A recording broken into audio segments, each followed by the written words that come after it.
parties where you go up planes and fight each other and ice. And I got to flying some really nice stuff.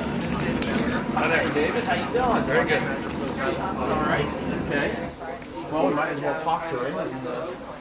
Give me a card. I'm Al Giovetti. We're with Giovetti? the computer show is out of based in Baltimore. Okay, so it's the Baltimore Computer You ever Show? read Computer Show. It's called the computer show. Questbusters?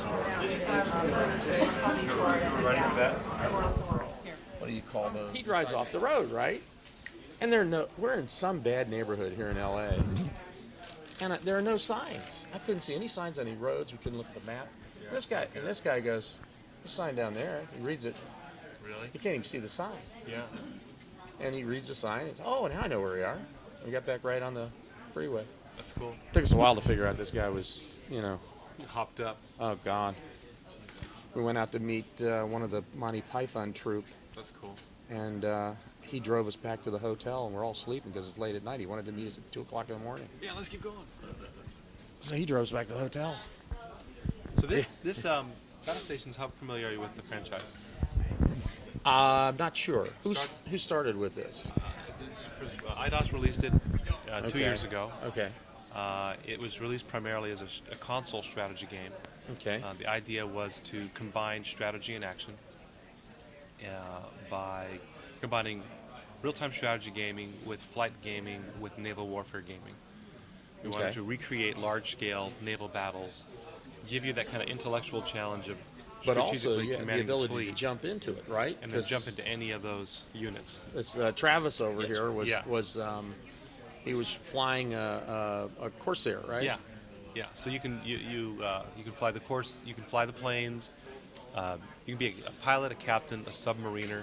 Okay. You have about 14,000 feet above sea surface, about 4 depths below.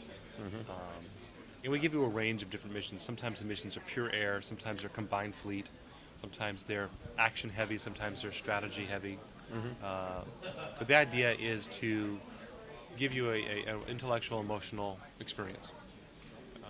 What we found with most simulations that were naval based is they were very intellectual. Yeah. Very much planning, logistics, strategy, recreating actual history. Thinking back to things like the sub Harpoon. Red Storm Rising. I Yeah. think that was done Absolutely. years ago by Microprose, I think. Yeah, absolutely. So this is not a microprose style game. And you'd have to think everything out. You have to figure out how you're going to approach the group and all Yeah. that. We But give you this is a world that's going on as we're playing. We might be playing one place else. The war's going on all around us, right? the battle's going all around it, all Right. around you. Now the first, yeah. So you'll have like multiple fronts, and you'll command your fleets to go to those multiple objectives, I should say. Then you just move from point to point to point, completing all objectives using the combined fleets that you have. Now the first game, Battlestations Midway, was a year and a half of the war. I think I remember that. Yeah. This one is a big sequel in that it's delivering you the entire war. It's twice the size of the original, and it delivers you 2 massive single-player campaigns. One is a U.S. campaign that's historically based, starts you just after Midway, and moves you to Okinawa. The other one is a historically possible campaign where you lead the Japanese fleet through the attack of Pearl Harbor to inevitable victory against the U.S. And what we try to do is we try to follow history closely. For example, when we show you this one, we can talk about this on the film. This is the invasion of Port Moresby, which was in their plans, but it didn't happen because we fought them off at the Battle of Coral Sea. Right? While it was a tie, Japan stopped the invasion, and we went on and fought the Battle of Midway. But what if the U.S. lost the Battle of Coral Sea? Right. They would have gone ahead. So this with is the invasion. historical fiction to some extent, Historical fiction. right? Yeah, we give you historical fiction from the Japanese perspective. It's fascinating because in the original, you didn't play on the offensive in Midway. You only played on the defensive when we gave you special missions on the Japanese side. You played it within the context of the different major battles. So it's not history, it's more Hollywood than history. But the names and places, the context, some of the main objectives, like in the Lady mission, we get to sink the Musashi, which was sunk by U.S. Air during the Battle of Leyte. This one is definitely tied to history. It's the what if that could have happened. And there we are. So we actually have a host of new features. So if people are used to Midway, they'll see a new interface. They'll definitely see the graphics have leveled up considerably since 2 years ago. They'll see new island capture features, and that's it. That's kind of the setup. Okay. Now it's a fairly long demo. We can give you a short version, or Go ahead. you'll be able to edit the piece. Oh yeah. Okay.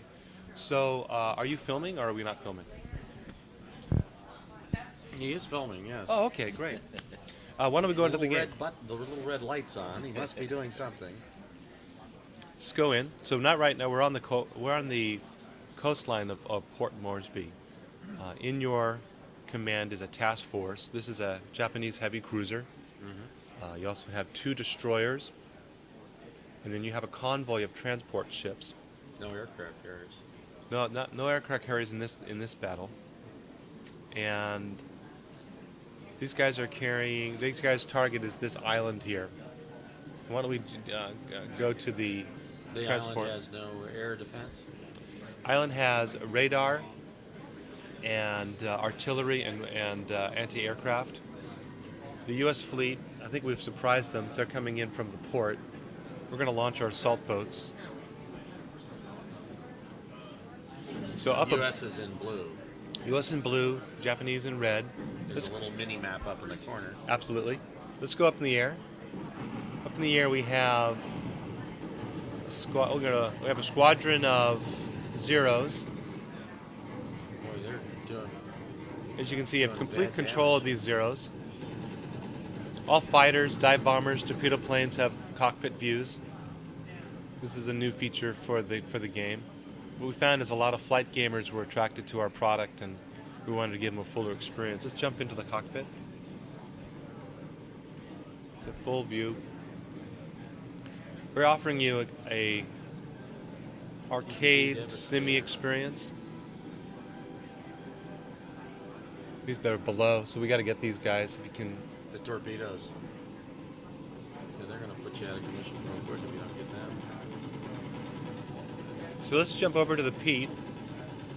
AI will take over. Pete observation plane. Sometimes we get a submarine, which we just did. So this guy's equipped with some depth charges. Narwhal class. Yeah, we're going to hopefully interview a submariner who served on the Narwhal during the war. We're going to follow him down under the water. Drop the depth charge. Yeah, it's cool. So this might go under the water for us. Okay. So now what we've kind of set up is you have destroyers, cruisers, transports, 2 squadron of planes up in the air. Let's go to the strategy map. So this is where you strategically command the battle.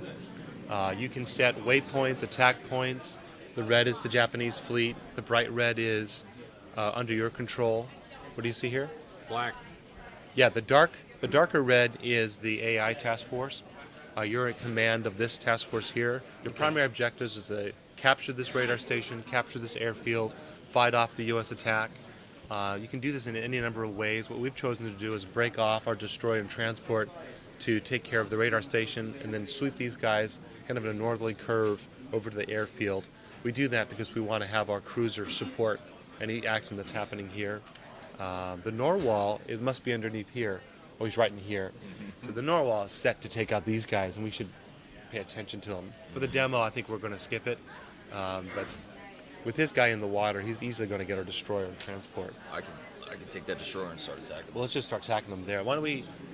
Some of the new features for the Midway guys is we give them a lot of information. Show them the health units. You can just check out...